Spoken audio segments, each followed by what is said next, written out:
ainsi de suite ñu comprendre ñi nga xam ne aussi ñoom ñoo di acteurs yi nekk ci hip hop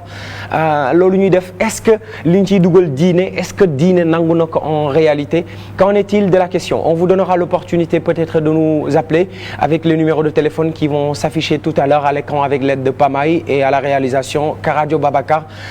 ñu ne salaamaaleykum Oustaz mi nga xam ne mu ngi ci studio bi Oustaz ñu ngi lay nuyu. waaw salaam wa rahmatulah ñu leen di fay yéen ñëpp macha allah. mbaa yéen a ngi ci jàmm. alhamdulilah rabbil alamin. nakay tey. sant bu baax di leen ziyaara ci àjjuma ji. macha allah ñu ngi lay ziyaar bu baax ñu ni tamit bëggoon samp laaj waxtaanee loo xamante ne nii ñu bëri ñu ngi déglu musique. ñu bëri ñu ngi déglu rap boog laay wax parce que c'est une émission de hip hop à la base. Oustaz yow di nga déglu rap war a xamoo li ñuy wax. doo koy da nga koy déglu de temps en temps. déedéet du ma ko déglu.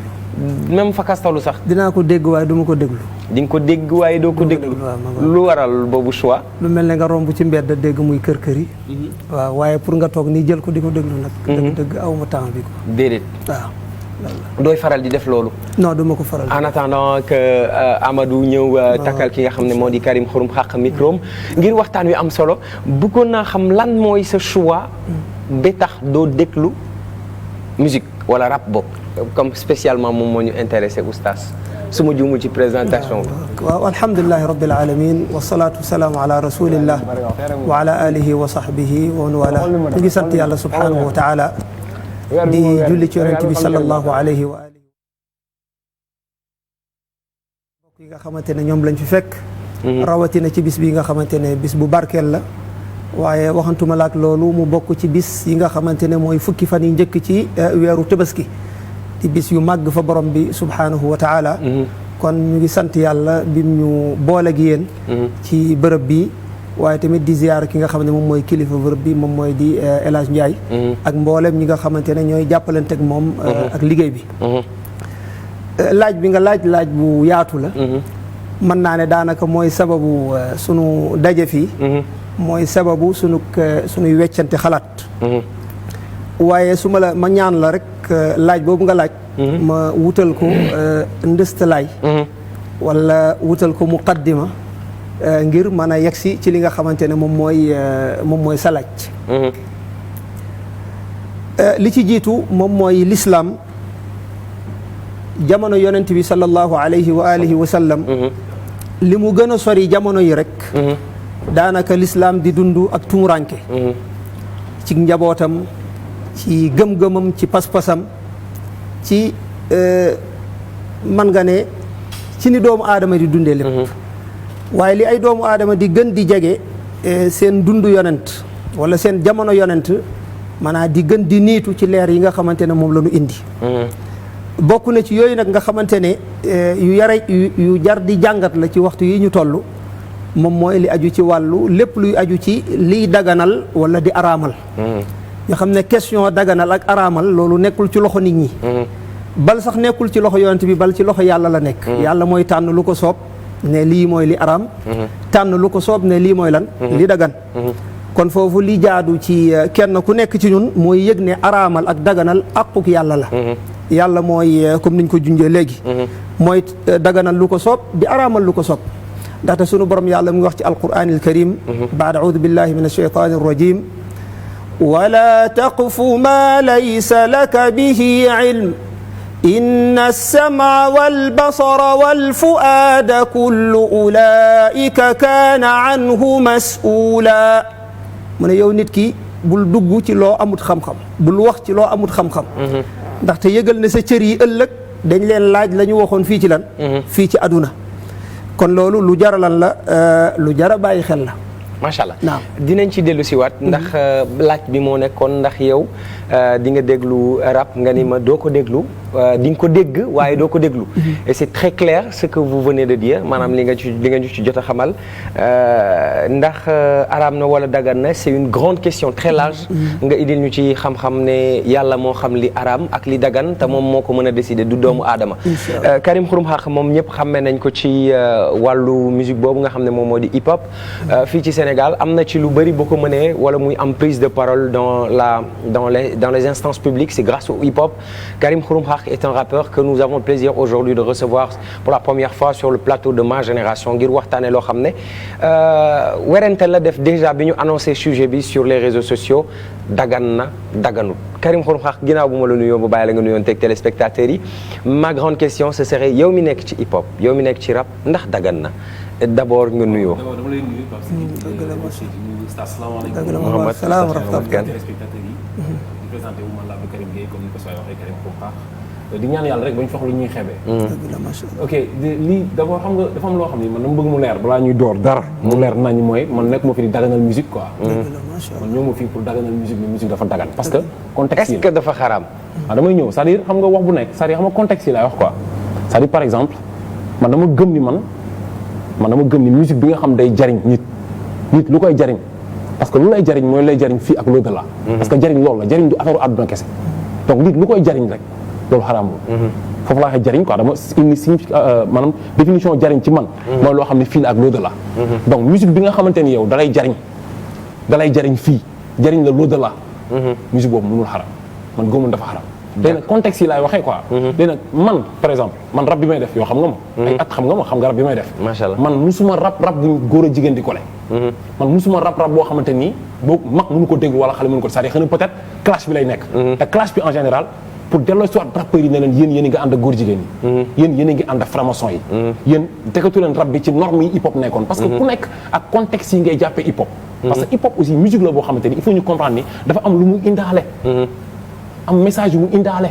am lu ko tax a jug ñun suñu définition hip hop américains yi dañ ko def pour ñoom di foo di bége ñun ñu def ko jël air bi def ko rocceeku A bi mooy ci àdduna yi P bi di puukare. te loolu mënul pour man génn religion.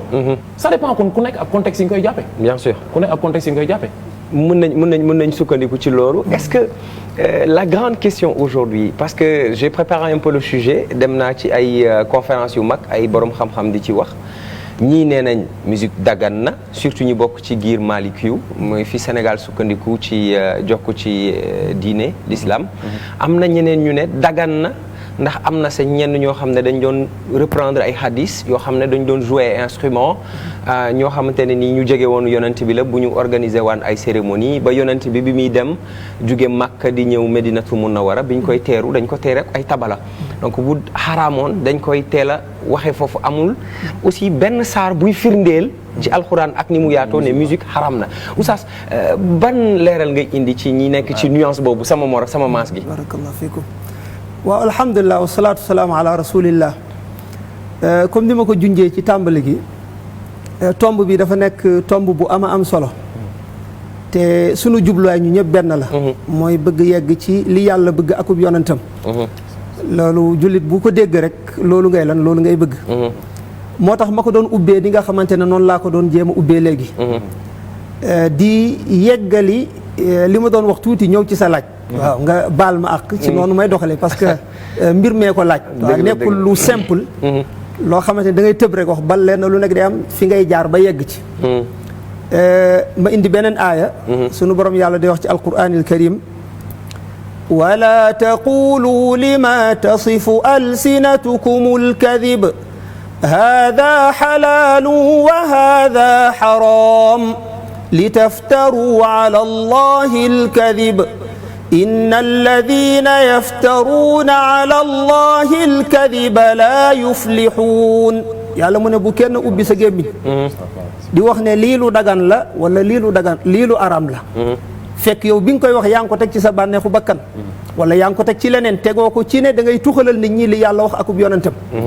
mu ne ki nga xamante ne da nga taxaw di waxal yàlla akub yonentam li mu waxut mu ne yow moomee mu ne ñooñu du ñu rëcc yàlla na ci yàlla musal yonent bi sallallahu alayhi wasallam tamit nee ñu waxal yàlla maanaam yëg leen ne nit waxal ma dara lu ma waxut wala mu waxal ko yàlla nduroowul ak nga waxal ko sa morom wala sa xarit ndaxte waxu yonent bi dañ ciy tabaxee diine ba moo tax mu ne képp ku ma waxal lu ma waxut préparel sa 16 ca lan ci safara yàlla nu yàlla musal ci safara léegi nag ci laay ñëwee nag ci li nga xamante ne moom mooy sa laaj kon li jaadu mooy wàllu dagan ak araam comme ni mu feeñe woon ci théâtre yi passé kenn ku nekk wuti ku lay daganal ke wuti ka lay daganal ci ay mbir yu xam ne yu wuute la moo tax ma ne tomb bi jaadu na bala ñu cee dugg ñu leeral maanaam mu nekk ab ubbe boo xamante ne moom la ñu ubbee mbir mi nag door a yegg ci li nga xamante ne moom mooy atte yi léegi ngir ñëw ci sa laaj way cosaanu way mooy li ñuy tuddee lan poésie wàllu way way moomu ci boppam mooy lépp loo xamante ne lu nu wutal ay norme la am ay kàddu yu mu commencé am fu muy tëjee nga xam ne soo ko déggee yéeg dali dafa am rythme bu mu àndal loolu moom mooy cosaanal way lu mel ne ma toog di wax ay kàddu wolof wala nga toog di wax ay kàddu français yoo xamante ne ku ko dégg day xam ne kii mu ngi lan mu ngi def taalif wala mu ngi def li nga xamante ne moom laa tuddoon léegi way nag ñaari xaaj la benn xaaj bi maanaam ci côté boobu lay wax man yeggaguma ci musique dinaa ci ñëw léegi benn xaaj bi bu dagan la beneen xaaj bi bu araam la xaaj bi dagan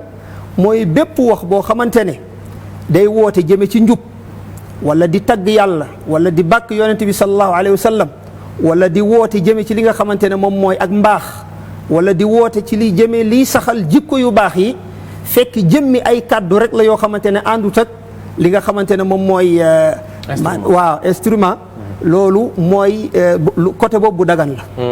beneen xaaj bi mooy bi nga xamante ne bu ñëw la di xëcc ci lu bon di xiirte ci ak njaaloo ala sabili yàlla yàlla musal wala di xiirte ci li nga xamante ne moom mooy violence wala yéni mel wala di wax li aju ci wàllu bokkaale ala sabili misaal genn jëmm ju daan wax ne wa mal kalbu wal xinziiru illa ilahuna wa ma allahu illa ka rahibin fil kanisa maanaa mbaam baak xaj baak maanaa ñooñu ñëpp mu jël leen def leen ay lan ay yàlla tëgg ko ay way genre way yu mel noonu l'islam da koo araamal waaw léegi nag ñu ñëw ci way woo xamante ne dafa ànd ak ay guitare ak ay naang mooy bi ñu tuddee li nga xam ne moom mooy musique boobu nag mooy tomb bi nga xamante ne insha allah sommee ci laay ñëw ci kàttan yàlla ci kanam tuuti Karim par rapport ak rap bu ñu jëlee quintessence rap c'est la parole d'abord l'instrumental a son importance am na solo ci musique bi mais nit ñi en général li tax ñu bàyyi yeneen musique comme salsa comme blues comme bachata comme merengue comme reggae comme reggaeton ñëw ci rap c'est parce que au-delà de la musique il y a un message des fois dénonciateur des fois engagé et des prises de position des fois même conscientisant les populations la parole alliée à la musique en tant que rappeur ndax rap bi ni muy doxee fii ci Sénégal da nga gis ne quintessence bi lu xaram la wala lu dagan la yow en tant qu'acteur. Pape Sidi d'abord le rap la musique même dafa bokkul ak yeneen musique la musique même dafa am lu muy wax. bitu hip hop gis nga ni muy def ça dafa am fu mu jógee. mais c'est composé par les mêmes instruments. beat basse mais attends alxuraan mélodie la. xam nga musique c'est l'art de combiner les sons d'une manière agréable à l'oreille bien sûr. alxuraan musique alxuraan day génne ci boo ko tegee ci table message ni day génne comme musique ni muy génnee son alxuraan son la musique son la lii son la léegi ni ñu koy combiner bu mu neex a dégg loolu mooy def musique bi donc dafa am loo xam ne léegi il faut nga mën a def la part des choses ci li ngay am nan nga koy amee ak lan la lay jox pour man loolu mooy foofu la affaire bi nekk parce que yàlla li mu namm ci li mu dénk doomu adama yëpp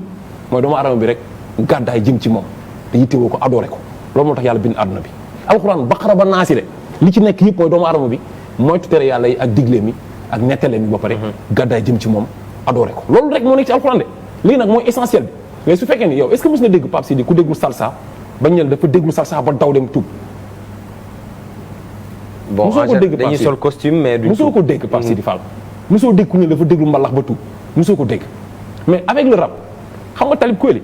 xam nga lii da raw kës xam nga ko bien sûr en Amérique ñaata américain ñoo xam ni rap tey ñi ngi màkkatal mu karam seen sikkim ñi la toll te à travers le rap moo tax ñu tuub c'est-à-dire hip hop bokkul ak beneen musique mais nag xam nga tey oustaz loolu moom mënu ko comprendre tey man li ma sañ a wax man ci diine bi à travers la musique oustaz ñemee ko wax man li ma ñemee wax au titre de rappeur man fi ne man damaa gëm ni man kilifa diine la mais oustaz du ma ko nangul parce que moom xam nga ay alxuraan la may indil day indi ay alxuraan dalin boobu nag maa ngi moom fu ñu taxaw ci moo bokkul fi ñu taxaw bokkul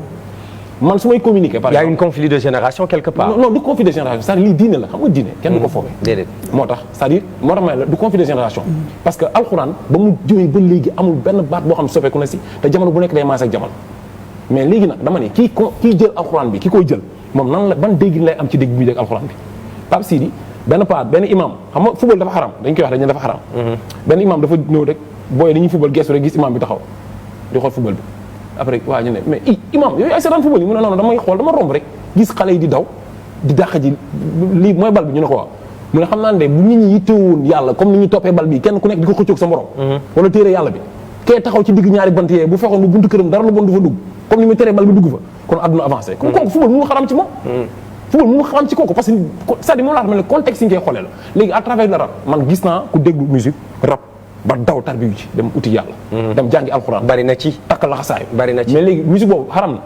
parce que li tax yàlla di xaramal mooy loo xam ne lor doomu aadama fii ak l'au-delà parce que dafa am loru ak sànku te léegi sànku nag mooy loo xamante ni yow dafa la yàq ci àdduna yàqata nga yàqu àllaaxira jullit loolu la war a moytu man su ma toogee si man awma gàcce yi taxaw ne rappeur la parce que dama diñ ci rappeur yi te page image bu noble laay présenté ci hip hop bi comprendre nga man imam Dame bu Ligue des imams man dañ toog conférence de presse bi ñuy def libération bi ñuy def njëkk def fële imam Dame conférence man rek maa fa nekkoon rabal imam Dame ne ma rabal yow sa rab xaraamul rabal te ci télé laa koy waxee imam Dame xam nga ko xam naa mu ngi fi imam Dame xam naa ne gars yi gënuñu ko jàng dëgg la gënuñu ko ku am xam-xam la macha allah al amin xam nga ko al amin mu ngi ñëw léegi ci kanam Karim yow rabal yow da nga war a rabal donc c'est-à-dire li ma bëgg ñu comprendre ko mooy contexte yi ñuy comprendre affaire yi léegi nag ndax dafa xaraam wala xaraamul loolu imam ustaas su koy wax aaya alxuraan la lay indil mais ci contexte yi lay wax mais amul aaya loolu mooy problème bi parce que posé naa question boobu léegi oustaz bu mu tontu aaya bi mu wax ñu ban aaya mu wax musique dafa xaraam borom xam-xam am na benn waxtaan benn conférence bu ma déglu tey bi may préparé émission bi ñu ne dafa am jamono yonent bi di taxaw di def ay xutba di waar nit ñi ngir ñu jóge ci ndëngte gi ñu nekkoon ak jaamu xërëm yi ngir dikk ci l'islam am benn waay ju jubadi neex làmmiñ dem Rome ut fa benn téere bu neex di wax loo xamante ne ni day yàqal l'islam ci la benn aaya wàccee di ko tëkku moom ci waxam ju neex jooju ak ni mu ko doon waxee mais amul fenn fu ñu mentionné ne dañu fa daganal wala ñu xaraamal fa musique te lu ñu xaraamalul wala ñu daganal ko ci l'islam jusqu'à preuve du contraire nit ñi mën nañ ko def mais à ce que je vois yow mi ci sama njëlbeenu laaj moom mooy ndax da nga déglu musique nga ne ma déedéet di nga ko dégg waaye doo ko déglu ndax bokk nga ci ñi gëm ne musique dafa xaraam ak lan fan ngay sukkandiku pour indil ñu argument yooyu barakallahu fikum waaw balaa laaj boobu nga laaj am na solo foofu rek may ziare sama mbokk Abdul Karim bu baax a baax. maa ngi lay ziare bu baax imam. ci kaddu comme ne Alquran musique la loolu. moom non waxuma musique la de. waaw déet moom lañ nekk maanaam son la son. waaw son la waaw son dafa leer rek son mooy li ngay dégg mooy lii. waaw baax na lii son la. baax na waaw nangu naa leer waaw beneen bi tamit mooy. li lay wëlbati jëmale ci sa borom. loolu borom bi moo koy tëral nee la lii moo lay indi. du ne kenn ku nekk yaay wëri lu lay indi.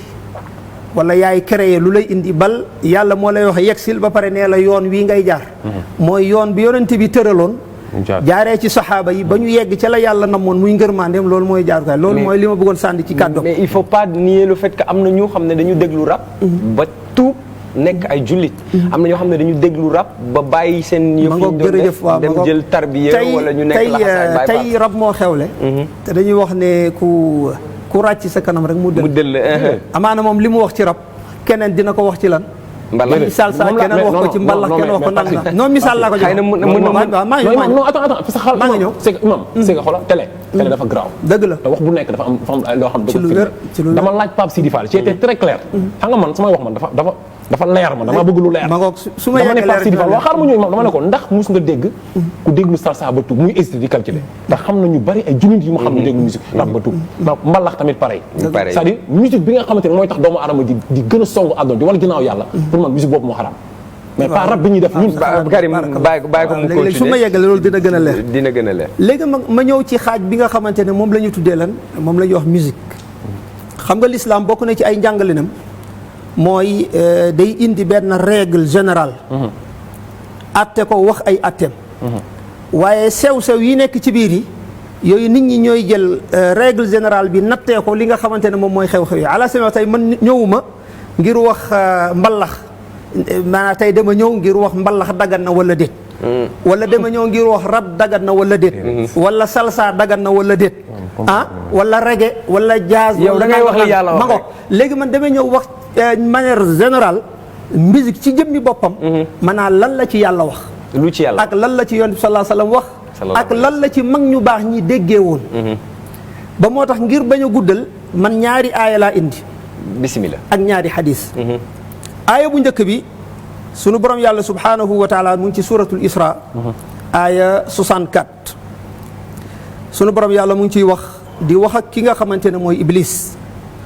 wastafziz man istata'ta minhum bi sawtika wa ajlib alayhim bi xaylika wa rajlik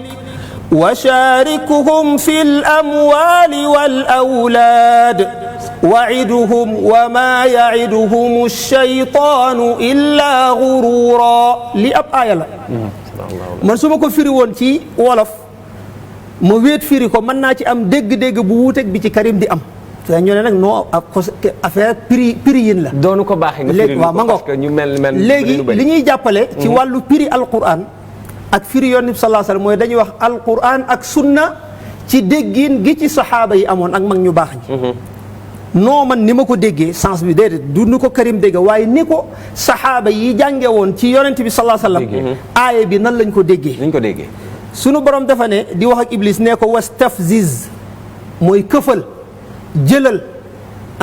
naxal ñu la soob ci sa kàddu bi sawtika léegi ibnu abbas nga xamante ne yonent bi moo ko ñaanaloon ne allahumma allimhu ta'wil yow yàlla na nga ko yee ci dina faqihhu fi diin wa allimhu ta'wil yàlla na nga ko may dégg-dégg diine te nga wërsëgal ko mu comprendre alquran bi mu yeggee bi sawtika nga xamante ne ci sa kàddu lay firi ibnu abbas ak mujahid ak borom xam-xam bu tudd dahaak ñu ne huwa alghinaau wal mazamir mooy musique mooy bépp woy boo xamante ne dafa ànd ak ay gitaara ki tabala keeg ak yeneen yi nga xamante ne moom la ñuy boole comme ni mu xumbee ci sunu jamono yi kon lii la borom xam-xam yooyu firee bi sawtika ne baaxul waaw ne loolu yàlla mu ngi ci jublu lan mu ngi ci jublu musique te loolu la yàlla tuddee kàdduk seytaane kon boobu mooy aaya bu njëkk bi insha allah tey ñaari aaya yooyu rek laa indi ñaareelu aaya bi sunu borom yàlla subhanahu wa taala mu ngi ciy wax wa min annaasi man yashtari lahwa alhadithi liyudilla an sabilillahi bighayri ilm wa yattakhidhaha huzwa ulaika lahum adhabun muhin mu ne am na ci nit ñi ñoo xamante ne dañuy jënd lahwal xadis lahwal xadis su ma la ko doon firi ci wolof lahwu caaxaan lay firi xadis ay kàddu lay firi waaye man su ma wéetoon firi ko Karim wéet ku nekk mën nga ci am lan ni nga ko déggee kon nanu jëlaat aaya bi delloo ko ca ña yonent bi jàngaloon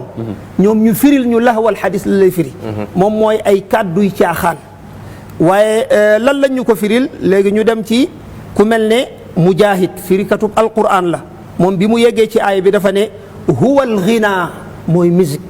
nee naa la xaaj bi la nga xamante ne moom mooy poétisme muy wàllu toog taalif loolu taxul ñuy wax su fekkee ne lu baax la nit ki di wax te àndut ak li nga xamante ne moom mooy instrument loolu taxul ñuy wax waaye bi ñuy wax mooy bi nga xamante ne moom moo ànd ak ndagar wala yii xew ci la mooy ci jamono waaw mooy instrument yi boobu moom mooy bi ñuy wax ci ay léegi bu baaxee te ànd ak instrument daganul waaw même daganul waaw ma yeggal aay bi rek après nga ñëw kon Ibnu Abbas mu ne lahwul xadis ak jaabir ak mujahid ñi ay borom xam-xam la ñu ne huwal ghina moom mooy musique Ibnu Mas'ud dañ ko laaj nga xamante ne moo daan wax ne amul benn aaya bu wàcc ci alquran lu dul ne xam naa kañ la wàcc fan la wàcc lan moo ko tax a wàcc ak lan lay firi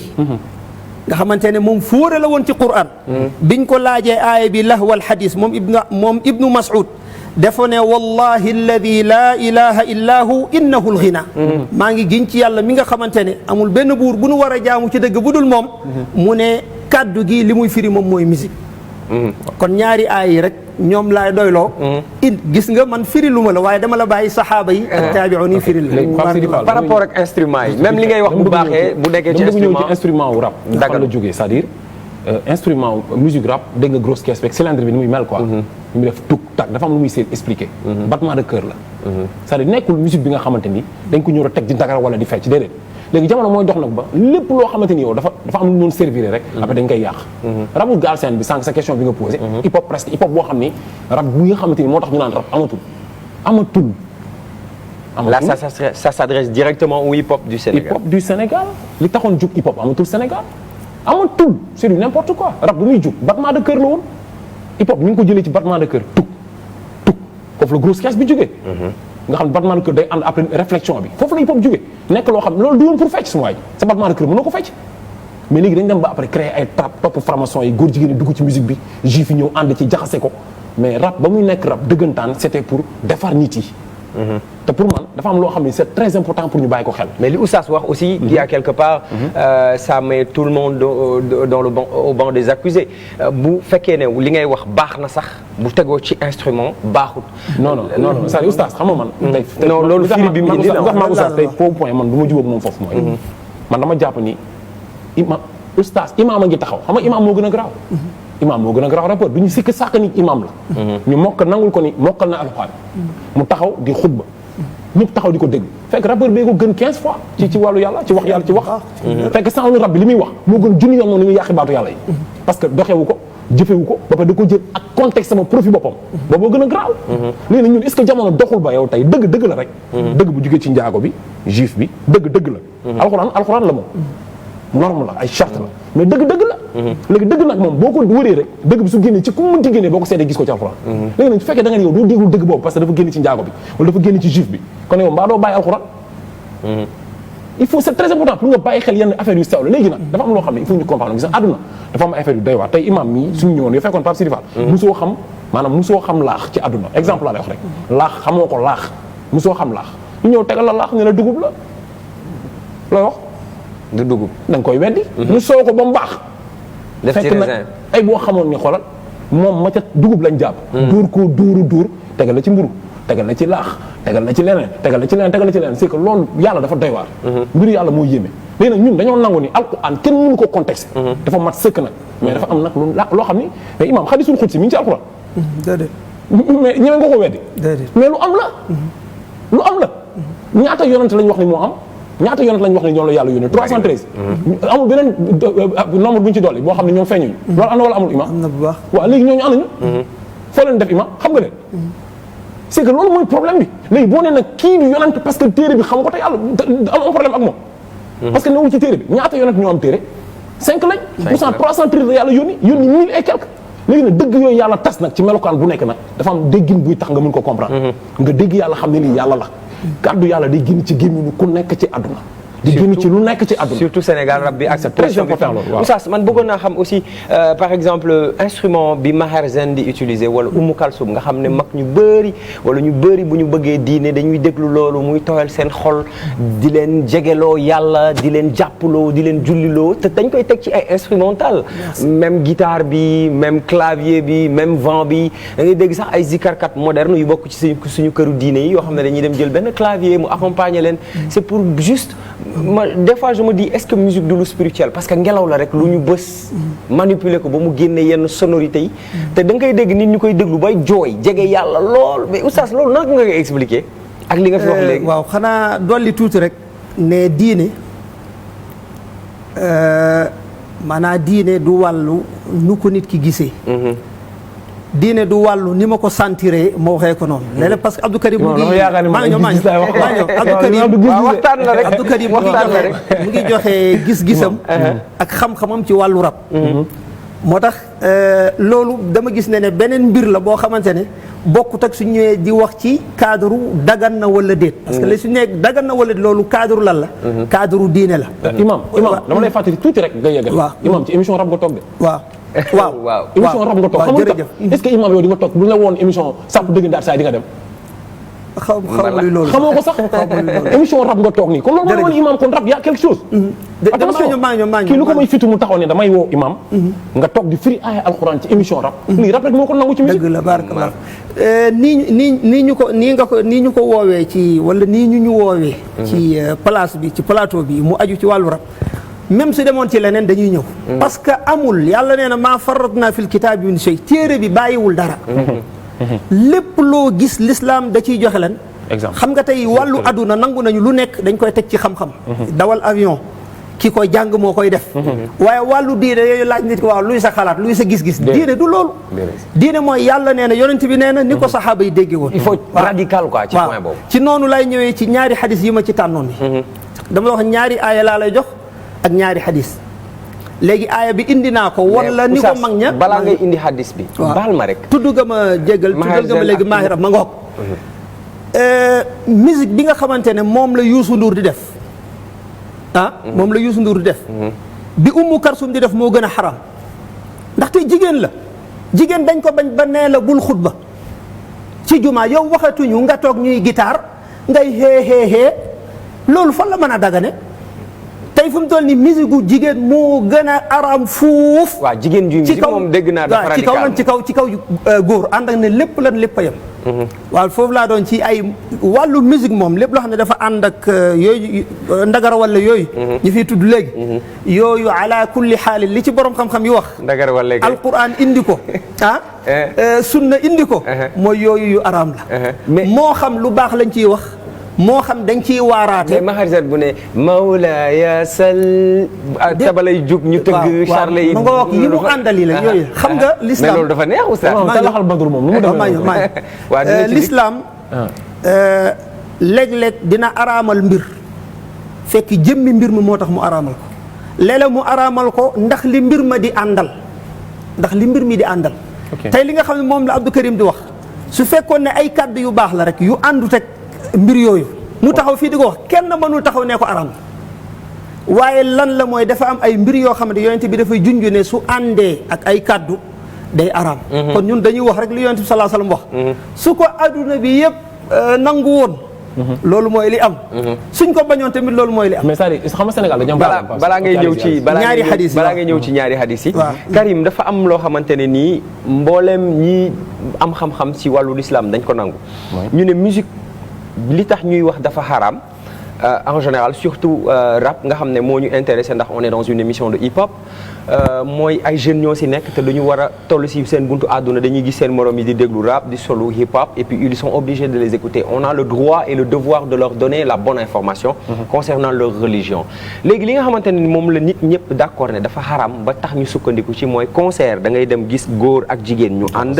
nga gis ay jigéen yuy way seen baat di jug kaw am ñuy fecc sol ay solu yu maa ngi fàttali maa ngi xool tey rek benn clip bu Fatou Lawbe doole Lawbe Sénégal yëngul mu ànd ak ay fecckat ñu sol ay fiso loolu ça a tendance à se voir parce que yéen aussi bu ngeen defee production musicale da ngeen di dem concert te concert góor ñi ak jigéen ñi ñooy bokk sur même place seen gel yi des fois ñu jënd fa tux des fois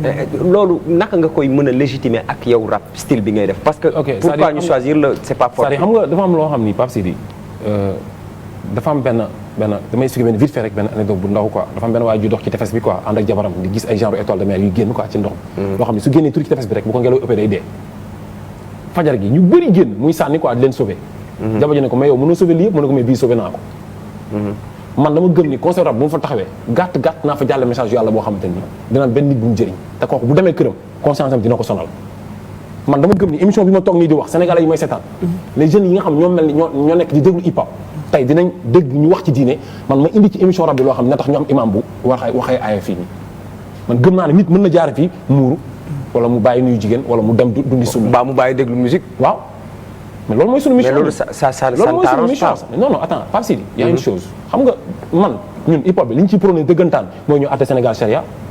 te charia bu ñu àtte Sénégal charia ñun mënuñu musique mais ñun dañu ñëw xam nga dafa am personnage ak personnalité loolu ay mbubb la yooyu sol ci sa personne am personnage booy utiliser sa biir personnalité bi nga xam ne yow yaa ngi koy jëmee ci Seydina Muhammad sallallahu alayhi wasallam ñun noonu lañ ko jàppee c'est-à-dire imam ñun mënuñu weranteeg imam ci ay alxuraan yi xalaatuñ ko mais dañoo bëgg mu xam ne ñun dañoo bëgg xale yi nga xam ne ñoom amuñu chance u déglu wala taluñu sax alxuraan wala jànguñu ko buñ toogee di déglu musique ñu dégg ci yàlla ba daw génn ci loolu dem jaamu ci yàlla mais moom laa ko wax sànq ma ne ko ñaata prophète la yàlla bind prophète yi yàlla bind du ñëpp nga xam te pourtant 313 yi après dafa am 1000 et quelques loolu la wax sànq mais léegi 1000 et quelques yooyu ana ñu ma ne ko ndax imam xam nga xadisul xudsi mu ne ma waaw weddiwu ko mais kon xadisul xudsi ana mu léegi nag xadisul xudsi xam nga mooy lan waxu mu firi ñëw imam li xadisul xudsi xadisul xudsi mooy li yàlla wax te ñëwul ci alquran fekk yoon da koo nettali ci beneen sens bu bokkut ak sensu alquran ci gàttal daal mooy bépp wax boo xamante ne maanaa bi ci yàlla la jóge waaye tëggin wa ci yoon bi sallallahu alayhi wasallam la jóge am na ay téere yu ko beral ay kii maanaam xadisul xudsi comme ni mu expliqué pour ma gàttal gars yi mooy loo xam ne diggante yàlla ak yonent bi kese après yonent bi moo koy tëggin bu ko nit ñi mën a déggee quoi léegi nag xoolal léegi nag ma am loo xam ne mënul dañ man dama gëm ni man lépp luy jëriñ doomu aadama pour fii ak l'au-delà xaraamul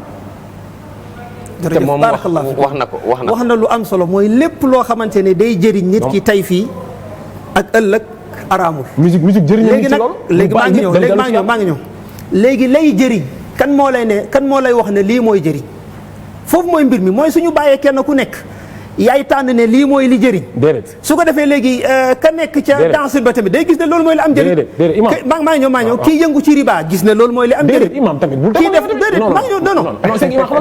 c'est que buñ ne la kii xam nga imam lan moo lu am njëriñ. maa ngi ñëw rek waaw allez-y naam wax nga solo mooy li am njëriñ. lu jëriñ nit fii ak au-delà. waaw maa ngoog léegi lan mooy jëriñ nit fii ak fële. mooy li yàlla ne lii déedéet waaw lay delloo nit ci yàlla mooy li yàlla ne lii mooy delloo nit ci yàlla. waaye du ne man li ma wax ne lii mooy delloo nit. wala nit taxaw ne seetaan nit nekk jullit laa la wax de seetaan nit di wax affaire terrorisme. ñu ne dañu dóor fi bomb mu jàpp ñu wax ko ci ay alxuraan mu jàpp ko déggin bi mu bàyyi diine bi. waaw léegi foofu wan jàngan nga ci am dañuy waxtaan rek jàngan ma ci am mooy lépp loo xam c'est que déggin laa lay wax. léegi bàyyi mel ni ñaari xadis yi pour su waxtaan leen parce que foofu point boobu bu ñu ko leeralee après dina permettre ñi seetaan ñoom ñu xam fan la ñuy taxaw. dama bëggoon expliquer rek loolu ma yeggali loolu rek dama bëgg leeral loolu dama ne c'est-à-dire fi mu waxee ne li mu dama ko expliquer nit taxaw na di seetaan télé ñu ne diw de Aboubacar Chicago def na nangam am bombardé na benn jàkk ay jullit ñoo fa nekk Aboubacar Chicago def wala ñu def déclaration expliquer ne aaya bi nangam dafa nii nangam ñu dégg ko mais bàyyi diine bi te pourtant day nekk koo xam dafa jàng alxuraan sax ça dama bëgg wax ni tey lépp loo xamante ni conception bi moo am solo ma dégg imam muy waaraate bi ni mu koy déggee moo am solo ñaata nit ñoo xeeb diine bi ndax Sénégal ni ñuy jaamoo yàlla te dañuy ay nit yoo xam dañu leen raamal suñu waa ji te dañoo doyee di tuuti daanaka ay goro lañ fa yàlla te loolu dafa nekk am mbir yoo xam ne dafa ay mbir la yu garaaw yoo xam ne tey rappeur bi moo ko sañ a wax tey moom su ko waxee ñu ne ibaadu la day dafa créé day séparé diine bi wala gëmul sëriñ terroriste te man dama am sëriñ gëm ko man dama am sama cruise ngi dama am sëriñ gëm ko mais dama gëm ni man rap bi mën na sauver musique rap bi nii mooy sauver diine bi ci Sénégal mën na équilibrer affaire yi macha allah tudd na sëriñam man ma tudd sama sëriñ man am sëriñ rasulullah sallallahu alayhi wa sallam léegi may indi la ñaari xadis waaw comprendre léegi may indi la ñaari xadis rek xam nga imam fu ma ko bëgg expliquer mooy xoolal li ma ko bëgg expliquer mooy ñun ñëpp Karim ñun Seydina Muhammad mooy suñu sëriñ ñun ñëpp léegi sa sang boobu laa lay jox ñaari kàddoom waaw nga bàyyi ko mu ñëw waaw bi ci njëkk xadisu Abu Malik al Ash'ari la tudd ab saxaabi la xadis baa ngi ci Buxaari xam nga Buxaari bokk na ci téere yi nga xamante ne moom la jullit ñi gën a dëppoo ci wéram mu ne yonent bi sallallahu alayhi wa sallam nee na la yakunanna fi ummati aqwaamun dina ñëw ci ginnaaw sama xeet ay nit ñoo xamante ne yastaxilluuna alxira walxariira walxamra walmaazif dina nu daganal ya araamoon dégg nga gis ku ñëw di jéem a daganal njaaloo nga gis kuy ñëw di jéem a daganal la nga xamante ne moom mooy lan almaazif lan mooy maazif soo gisee man su ma yeggee ci kàddu bi ma war a firi wàllug musique du ma ko bëgg njëkk firi mooy damay bëgg mag ñooñee njëkk ñu koo firi al imaamu Dahabi mu ne al maazif huwa ismun li kulli ma yuzafu bihi mooy lépp loo xamante ne ñu ngi koy utiliser ci li nga xamante ne moom mooy wàllu musique soo demee ci ku mel ne Ibn al Qayyim mu ne hiya alatu lahwi kulliha bila xilaaf mooy matériel yooyu gars yi di lan di utiliser ci ngir musique neex mu ne yooyu lañ ci jublu ku mel ne al imaamul Qurtubi mu ne innaha al ghina mooy musique sax ci jëmmi boppam ñii nag bi ñu faatoo ba léegi mu jege ay juróom-ñetti téeméeri at wala junni at ñooñu gën a jege génération yonent bi sallallahu alayhi wa sallam kon ñoom ñooñu gën a dégg texte yi ñooñu gën a préparé waaw ñooñu gën a dégg texte yi loolu mooy bi ci njëkk benn bi tamit mooy li gën a doy waar ci xadis bi mooy méngale gi yonent bi tudd njaaloo ba pare tuddaale musique maanaam comparé boobu mu ko xaw a comparé loolu bokk na ci li gën a xajamal wàllug musique ñaareelu xadis bi pour ci gën a gàttal bal boobu comprendre ma ko de ñu ñëwaat ci oustaz waaw mu ne dafa xaraamal njaaloo toftal ci musique waaw toftal ci musique xam naa mën na nekk ay nit dina ñoo tolloo quoi si degré de non léeg-léeg mënul tolloo léeg-léeg tudd ay mbir ñu nekk nattable loolu day xajamal la ca des même su fekkee ne lenn lu nekk comme li ngay def nii rek waaw fekk lenn lu nekk ak kiwam la comme li ngay def nii rek ñuy wax nga jël ñuy wax waxu musique nga jël musique yeeg yeneen affaire yi yëpp mais mën na bàyyi ko mu terminer ak deuxième xadis bi xadisu Imran bun Xusayn la moom it ab saxaabi la xadis baa ngi ci Tirmidi mu ne yonent bi sallallahu alayhi wa sallam nee na dañ dem ba jëmmi jamono yëngu suuf dina bëri ay catastrophe tey li nit ñi tuddee catastrophe naturelle maanaam dina bëri ci jamono léeg-léeg géej ñëw wan na ay dëkk léeg-léeg am fu suuf yëngu léeg-léeg montagne fa tremblement de terre yeeg volcan waaw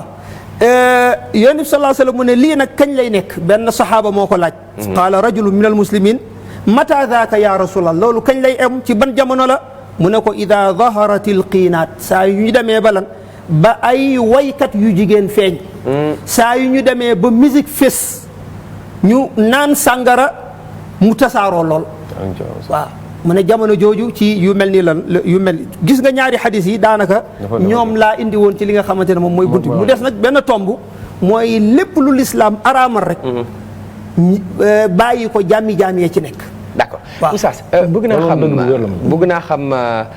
li Karim wax ak fi seen divergence nekk yéen ñaar bi ñu tàmbalee waxtaan bi ba léegi mooy man li may def dama koy def parce que jàpp naa ne lu baax la ndaw la te dafay jëriñ ay ndaw ni man naam dama koy teg ci instrumental waaye da nga indi ay hadis ak ay aaya yu firndeel ne loolu même bu ko Karim dee def mu baax daganu te du sa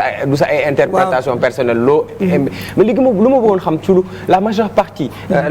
la question va être partagée par vous ngeen xool naka ngeen ma ciy gindee mooy ñu bëri bu ñu naan la musique dagan na wala rap dañ naan la yonent bi sax bi mu jugee Makka di dem Medina dañ ko daal di wayal tëggal ko taala al badru alayna jazakumullahu xeer te loolu defe naa am na barakallahu fikum woy boobu ak façon gàttandu boobu siiw na léeg-léeg nga gis ko ci ay téere léeg-léeg nga jàng ko ci li nga xam ne léeg nga jàng ko léeg-léeg sax nga seetaan ko ci ay film waaye li wér ba wér moom mooy xew-xew bi ak nii mu amee amut loolu waaw amut niñ ko defee baaxul benn ma ñëw nee la nag su amoon yonent bi mu ngi jug jëm ci ñoo xamante ne ay tuubeen lañu ñoo xam ne yegg seegul ci ñoom ànd ak ne message am na lu commencé yegg si ci ñoom kon ñooñu mën na yegg fekkee leen noo xamante ne ki wut su ñëwee liggéey ci ñoom ndànk loolu mais li tax ñu doon teeru yonent bi c'est parce que dañu xam li mu indi xam message am xam l'islam Pape Sidi imam dafa laal fu doy waar dafa ne yonent bi mi ngi yàgg ci ñoo xam ne ay tuubeen lañ est-ce que xam nga ni Pape Sidi ba pare mi ngi yegg ci ñoom war a xëy na amaan dafa leen war a defar ñu war a xam ne loolu dafa xaram Pape Sidi sàngara dafa xaramul woon de lu ñu koy xaramal ko ñëpp bàyyi ko Pape Sidi Fall est-ce que xam nga ni Sénégal dañu am problème mu dëggantaan sànq maa la wax ne la nit pour man li koy jëriñ fii ak l'au-delà mënul xaram li tax mu dellu ci yàlla parce que est-ce que xam nga ni Sénégal imam yi ak ustaas yi dañuy taxaw di waaraate xoola mais di def ay erreur yoo xamante ni naam xëy na sax aaya bi ni ñu koy waxee sax noonu la mais erreur communication bi fu ñu war a laal ci waaraate bi defuñ ko bu ñu maas ak génération bi dañuy nekk ci ay sango naka la ñuy sangoo set ak ñooy tëddee gauche ak ñooy tëddee droite ak waxuñ ci li nga xam mooy essentiel bi njom waxtoon ji tax Sénégalais yi xam ni yàlla dafa bind ñëpp pour ñu jaamu ko ñëpp dañu war a dellu ci yàlla imaam yi def war a defuñu loolu waxtaane tawhid comme par exemple suñu ñëwee tey par exemple si xutba tey rek xutba jumaa yi xumaay nga foon lu ñu waroon xutba bu ñu wax ci tabaski lan la ñu wax sama jumaa de tabaski lañu ju lan la ñu wax si imaam may ma tuddi ci imaam bi wax ma woon la suñu imaam bi ma jullee jumaa tey dafa doon wax ci tabaski xar bi li waral Ibrahima ni mu war a mel affaire mais loolu xam nga chaque année ñu xutba ko li ñu war a wax mooy yéen xale yu jigéen ñi bu leen topp góor ñi di leen ndax tabaski bi ngeen takk ay greffage dafa xaram mais dañuy nekk ci xar bi genn bi su guddee loolu chaque année ñu wax ñu ko nañ wax nit ñi xar bi dafa war a lew nañ wax nit ñi ne leen xar yi ngeen di yokk prix bi dafa xaalis boobu baaxul nañ wax ñi ni gouvernement bi yëpp c'est-à-dire c'est ça le problème c'est lan lañ war a wax c'est que foofu mooy problème bi xutba bi nag Sénégal malheureusement diine bi ni ñu ko war a xutbawee ni ñu ko war a waaraatee wuñ ko noonu waaraatekat dañuy toog ci télé bi tegle seen tànk tusngal seen i bët def sol ay mbasin jesner yu rafet jàpp aaya bi di ko firi ba pare di ci dosé te waxuñu essentiel bi léegi man dama bëggoon juste rek pour leer la ne la rappeur bi li mu mën a def ci loolu waaraatekat bi mënu ko mais rappeur bi mu ngi dugg si nopp xale bi ñu yëg ko ñu ñàkk ko yëg oustaz tey ku ci nekk sa kër am na xale bu fa nekk rappeur yi la ñuy déglu nga yëg ko nga ñàkk ko bañ a yëg ñu ngi dem si internet bi di déglu rappeur yi li ñuy wax donc bu rappeur yi amee message bu négatif dafay impacter si société bi donc les préparer spirituellement c'est quelque chose de bien ndax ñoom jàpp nañ ne lu ñuy def lu baax la parce que dinañ musique man la Karim in the building mais c'est dans le fun c'est dans l'univers de la jeunesse et puis mu yem ci loolu mais bu ma déggee Maher Zain mu way mu am instrumental ma dikk nga ni ma bu amee instrumental rek daganu même lu wax ja am solo ça me pose problème Talal al Badru alayna defe naa bu fekkoon ne niñ ko wanee ci film waxee ko noonu ci ay téere yu bëri boo dikkee ne ma éradiquer nga loolu amul niñ ko defee noonu ça me pose un problème quelque part dëgg la Oustaz macha allah foofu pour tënk daanaka mën naa ne samay kàddu mat na Imam Malik dañ koo laaj ne ko Madina ñan nga xamee déglu musique mu ne ko foofu ñi ñu xamee déglu musique mooy kàccoor yi ànd na ñun tey dañoo ñëw ngir leeral attey jëf yi waaye jëmm yi taxuñu maanaam Karim mii moo ma gën a baax man loolu laa gëm waaye man li ñuy wax mooy wàllu musique ba xam baax na kon ñun man tey ñëw ma pour juger Karim déedéet waaye li ma ñëw mooy ki koy déglu waaw ñoom ñoo léegi soo ñëwee ci réew mi gone yëpp jigéen ñi ñi ci ëpp ñu ngi koy lan déglu waaye déglu googu ñu koy déglu loolu du lan du tegtale ne loolu la ñu war a déglu demal tey ci jigéen ñi ak mag ñi ñaata la ñu réere ci alquran ñaata la ñu réere ci jàngale ñu yonent bi sallallahu alayhi wa sallam Karim ju ñu lu am solo mooy maanaam facteur boo xamante ne dañ ciy mën a lan joxe ay message man ciy jàngale ay message message yooyu ay nit jaar nañ fi joxe ay message yoo xamante ne ñoo gën a rëy ci lan ci àdduna ci niti àdduna yi ak nitu diine yi fekk jaarul ci wàllu musique waaw soo demee ci côté àdduna bi demal ci Malcolm X am na taxawaay bu mu am ndax dafa àndaloon ak musique mais daa am fu mu jaar. demal ci Cheikh Anta Diop. mais waxu Malcolm demal ci Nelson Mandela non misaal laa la jox rek. Mahatma Gandhi et ainsi de suite. Malcolm seen ay œuvre tey musique bi ñu koy jàllale. léegi man foofu li may bañ mooy ne comme buntu la boo xamante ne ay sikki saak amu ci musique u Sénégal lépp soo ci jëlee am na ay message yu ciy jaar. yoo xamante ne yuy ñëw di wax ci pour jikko yu baax la waaye problème mooy ndax foofu la war a jaar. ndax loolu ñu ko fay jaarale mu nekk njëriñ ndax loolu mën na tax mbir mi dagan. mais léegi tekkiwul ne loolu ñuy wax. baax na mais tekkiwul ne xaram na. xanaa déedéet dama wax très rapidement. léegi ma tëj ma tëjal la tuuti rek. nga jël yàbbi ci xanaa bala ngay tëj. ma tëjal ko tuuti rek. bismillah nee ko yow moom mu ngi xool côté njëriñ Abdou Karim mu ngi xool côté njëriñ bi waaye côté lor yi tamit xool ko. après nga gam-gam le ko sànq imam xam nga man ma suñu waxtaan lu tax mu doy waar mooy man dama ñëw début bi j'ai été très clair dëgg la dama ni lépp luy jëriñ doomu aadama dama ne man waaw ok dama ne ñëw ma pour daganal musique mais dama ne lépp luy jëriñ doomu aadama fii ak l'au-delà ma ne loolu mënul xaram parce que yàlla bi mu bindee àdduna bi pour nga daw adoré ko la pour àdduna bi yëpp daw jaamu ji ko pour adoré ko la léegi nag bu fekkee ne musique bi mën na tax ba nit dellu ci yàlla musique boobu mënul xaram ma nga yow léegi da nga indi règle bu am solo non li nga wax am solo nga ne lu mën a delloo nit ki mais comme en tant que musique mën na dellu kon nag mën nañ ko kii noonu nga ko nattee noonu nag même ma ñëw xam nga côté boobu laay wax dama ni imam daan tamit su la waxee loolu amaana mu ngi ci jublu mooy rab boo xamante ne wàllu musique raxu ci non xaaral lu mel na nga taxaw seen kanam ñoom wax c'est mooy yow lan nga jàppee maanaam slam daal wala taalif non même slam bi am vent ñi vent dafa xaram de lii lépp luy instrument dafa xaram dama ko wax sànq li ma ko doon expliqué dama ni c'est-à-dire déggin bi daf ci am solo ma ne ko bu dee nit lu xaram mooy luy lor nit te contexte la laaj nit dégg na aaya alxuraan taxaw di ko défendre di ci rey ay nit xam ko bàyyi te pourtant alxuraan bi moo tax mu bàyyi diine bi c'est dama ni contexte yi ñoo am solo ci jaamu yàlla parce que affaire bi aussi yàlla rahman rahim la koy def rek ci def lu baax tu as parfaitement raison soo gisee coow lépp une minute ci déglu la musique bàyyi déglu musique dem ci diine bi léegi ñi déglu musique ak ñi koy def waaw ndax ñoo yem atte oustaz très rapidement ñi koy dégloo ki koy déglu yaa ngi déglu lu xaram ka koy def yaa ngi def lu xaram ñoom ñëpp ñoo ci yem léegi lan moo tax l'islam tere ko parce que Karim tar na de waaw Karim tudd na ay njëriñ waaye man dinaa ko tuddal ñeenti rek ci lor yi nga xamante ne mu ngi ci lan mu ngi ci wàllu musique musique day tilimal xol day dox digganteeg jaam bi ci muy tudd yàlla naka noonu tamit day yombal yoonu seytaane ci jaam bi loolu ay aaya ñoo koy firndeel musique day yee li nga xamante ne moom mooy bànneex ci nit waaw day maanaam day yàqu société du musique yëpp ñoo yee bànneex ñi de des nag léegi Karim moom am na bu mu génnee loolu mbirama na ko jéem a layal waaw balaa ñuy général lay wax musique moom daganul ci l'islam waaye way bu ànd il a été très clair Karim li oustaz wax loo ci xalaat non juste pour waxoon ni 4 points yi mu énuméré même façon bi muy wax su fekkee ne boobu la daam wax dagan na ak kenn ak al amin nañ la yëg su fekkee façon bii ñu koy defee man ñoom xam naa leen boobu taxul ñuy wax imam man toog naa di animé rap ci rajo suufi ki ibaadu yi nekk Sénégal yëpp maanaam ñuy dund suñu yëpp di déglu mais bu ma tegee musique man invité naa nit ci émission bu ma tegee musique day génn suñuy waxtaan mu dugg toog ma comprendre naa xam naa ñoom au fait lan la bëgg expliquer mais dama ko bëgg wax ni ko man mi nga xamante ni maa ngi def loolu ba ciy xeex ba yàlla dina ci dimbali ñu ciy taxaw diine bi man dama gëm ni man maa ngi taxaw diine Sénégal parce que kilifa diine responsabilité rek la man Abdou Karim Gueye kilifa diine laa ci hip hop bi dama ko gëm yow da nga jàpp ne tey su du woon hip hop bi li ngay defal diine doo ko def non yow comprendre parce que temps bi jeex na parce que li yeggali juste rek képp kuy waaraate Sénégal koo xam yaa ngi ci rajo wala télé dama ne lancer appel nañu fekk xale yi ci liñ nekk waxtaan ak ñoom nañ wax yonente bi toogloon ci néegam ne ak ci jàkka ji di wax jërëjëf loolu nañ ko bàyyi nañ bàyyi ay musique bi du ma ko déglu boo déglu musique sax doo déglu boo xool sax doo gis ñoo mën a seppi il faut nga duur ci géej gi mën a seppi yaboo yi jën tëll xamee jën yi dimbali leen yàlla bu la mayee xam-xam may la alxuraan bi pour nga dimbalee ko xale yi da ngay dem nga dugg xale yi fi ñu nekk musiciens yi seetaan ndox mu yàq xale yi da leen fekk fi ñu nekk kon ñoom il faut ñoom ñu wàcc ci mbedd bi dem fekk xale yi fi ñu nekk mën leen waar ñoom bu ñu ko deful ñun rappeurs yi ñu def ko loolu kese te di leen wax yu am importance aussi je signale mais non am na musique boo xam ne Sénégal moom daf game rap musique moom léegi j'aurais vraiment voulu que ñu gën a am temps pour débattre ci xam naa ça va se poursuivre sur les réseaux sociaux gars yi ñu ngi impatienté wu pour retrouver ma attaquer ma Pape Sidi waxoo lii waroon dañu wax lii amis téléspectateurs c'est ici que va terminer cette émission Karim c'est quoi le message à l'endroit des hip-hopeurs parce que maa ngi dégg nga ni hip-hop bi ñuy def fii Sénégal léegi dafa haram tu as peut-être des raisons yu war a mën a tax nga exprimer woo ainsi léegi ma bàyyi la nga lancer message pour yow ban hip-hop moo baax bu weesoo bu lay jëriñ ici et au-delà naka la gars yi lan la gars yi war a dindi ci hip-hop bi pour hip-hop bi ñuy def ku koy déglu mën ci jëlee plus de njëriñ que ngaañte ci sa wàllu diine par exemple rappeur bi am gàccee def loo xam ne man maa fi elle a 9 ans sama taw macha allah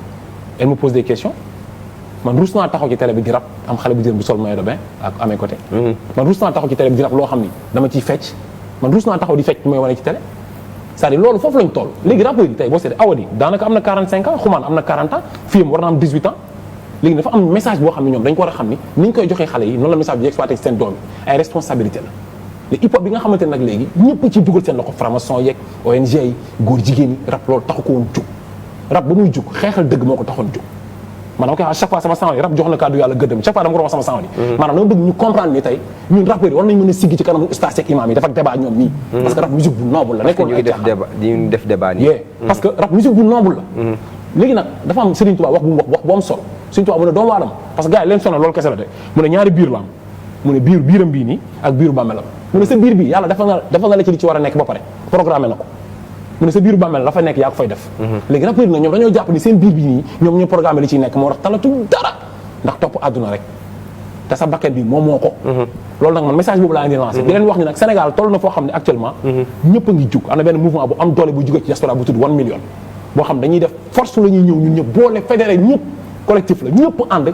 ñu jël Sénégal libéré ko yee ustaas yi yee xale yi teg Sénégal ci dëgg ëttiyeetoo dëkk bi waxtaanee ko jël dëgg teg ko nit ñi atte ko ñu dox ci xam ne Sénégal charia moo fi war a am boo koy wax ne nit ñi duñu dégg dañ koy jàppe grand charia dañuy nelaw quoi rappeurs yi ñoo leen di mais xam nga ustaas yi nelaw mais charia boo ko waxee tey ku ko dégg da naan dagg loxo la mais loolu seen saagante la yéen charia dagg loxo moo ci mujj bokku ci sax malheureusement li Karim wax am na raison si yow quelque part parce que yéen vous dites que musique dafa xaram du ngeen déglu li ci xale yi di wax du ngeen dem fekk ji fi ñu nekk par exemple ustaas boo ko ne kaay dem pour déglu lañ fay wax wala gis dafa nit ñi di nekkee danaan la yow sax yaay njëkk a wax non jamais de la vie tax jàngoro boo ko diagnostiqué wul doo xam noo koy saafarawee la société souffre mais ceux qui détiennent la parole de Dieu n'y vont pas pour xam naka la ñuy saafarawee loolu oustaz ma bàyyi la nga tontu ci laaj boobu te joxe waale sa kàddu gu mujj ak say ndénkaane ci mboolem ñi toogoon di la seetaan barakallah xanaa di wax ne mag Abdou Karim li ñuy wax léeg-léeg ñooy bokk li ñuy wax waaye léeg-léeg day jàdd defar ndabam noonu la waaw adduna bi noonu la bindoo parce que moom toujours soo waaye li am ci musique yëpp moom soo dégloo kàddam da nga yëg ne moom nangu na ko te xam na li tax l'islam araamal ko ba nag am na pàcc bu mu ci jël am couleur bu mu ko jox gis ne su demee noonu amul problème loolu gis-gisam lay wax waaye waxul foofu gis-gisu l'islam maanaam pour mu leer nañ beneen bi tamit moom mooy maanaam li bokk na ci li gën a metti nag mooy jamono ji mooy jël musique xëcc ko dugal ko ci wàllu diine ba am ñu koy def ngir jaamoo ko borom bi subhanahu wa taala loolu ci jafe-jafe yi la bokk te moo gën a metti sax nag waaw moo gën a metti lool ba nga dégg ku def ay genre musique am ne ku fanaanoo nekk ci lu la neex fajar bi soo ko dégloo ñu jéggal la bàkkaari guddi gi bëccëg bi noonu su jeexee soo ko dégloo ñu jéggal la bàkkaar yooyu yëpp ay tappale la yoo xamante ne yu dugg ci islam na amul ci cosaan maanaam daal ci gàttal daal li may tënk mooy nanu yëg ne li mën a defar société bi mooy la imam Malik waxoon wala yuslihu axira hadi al umma illa bima salah biha awaluha amul lu mën a defar nit yi tey lu dul li defaroon nit yi démb. Abdou Karim gisee nañu yàggut ma ne ko nitu dëgg yi dama bëgg nga boole ma ci. loolu yaakaar yaa ngi koy fàttali. dëgg la ci terminal beneen bi mooy am na lu ñu boole. am na yu ñu nekk bokk ay programme nag rab bi am na taxawaay bu am solo bu mu amoon ci bi imam ay ndaw yu am solo yu mel ne Abdou Karim def nañ ci taxawaay wu am solo te yemuñu ci taxawaay yooyu nii dañoo mujj defaat benn mbootaay boo xamante ne Abdou Qadir Mbacke moo ko jiite jubluwaay bi mooy fexe ba taxawu daara Imam Alioune Badara Ndao ba mu dëppoog la nga xamante ne moom mooy jamono université boobu Karim mu ngi ci université lañ bëgg foofu noonu dañu bëgg université 500 millions message boo xam ne dañu jox waaye tamit di santaale sama xarit Ndaam Cissé maanaam moo la génne moom la nga jaar commercial de waaw lu ci diine wax nag toog di publicité ni tafa déedéet da nga jaar commercial de maanaam Dakar Plateau dëgg la Sicap Plateau Ndaam mënoon ngaa bañ da nga jaar commercial Diakoudé merci beaucoup Andé depuis Saint-Louis. Comme amis téléspectateurs, les dés sont jetés. Vous êtes jeune, vous êtes adulte, vous avez été là en train de regarder votre émission Ma Génération sur la première chaîne de télévision privée du Sénégal. Li ñu bëggoon ci waxtaan bi du werante waaye wax li nga xamante ne ni mooy li am. Ce qui existe, c'est que le hip-hop existe, les jeunes l'écoutent à fond, ils sont des milliers et des millions à écouter le hip-hop au quotidien te dara du leen ci dindi xam naa loolu moom dina jafe nga ne leen musique rap haram na beneen bi ci des moom mooy yàlla am na lu mu bind ça a traversé des siècles et des siècles mu ngi fi am na loo xamante ne seen diine obligation la ban hip-hop la ñu war a déglu ak ban hip-hop la ñu war a def ku ci nekk nag àdduna moom ay choix la yaay tànn lu la neex waaye li Alaaji bu Sakho doon wax naan lu bon bu ko ñëpp doon def du tax mu baax lu baax bu ko ñëpp bàyyee du tax mu bon ñu ngi doon dalal tey oustaz jàngalekat la bàyyi ko fële ci Fass Touré nekk imam it di oustaz Mouhamed Kane ak Abdou Karim Gueye ñu ko gën a xamee ci turu Karim Xurum Xax ci émission Ma Génération sur la 2STV. Ce fut un agréable plaisir pour nous de vous avoir présenté cette émission. Rendez-vous tout à l'heure, continuez à regarder les programmes de la 2STV. L'équipe de Tout est là et fin prêt pour vous donner votre émission comme tous les vendredis. Et à vendredi prochain bu fekkee tabaski nañ ba pare bu ma xar mi mbokkul dinaa ñëwaat pour Ma Génération. Peace out.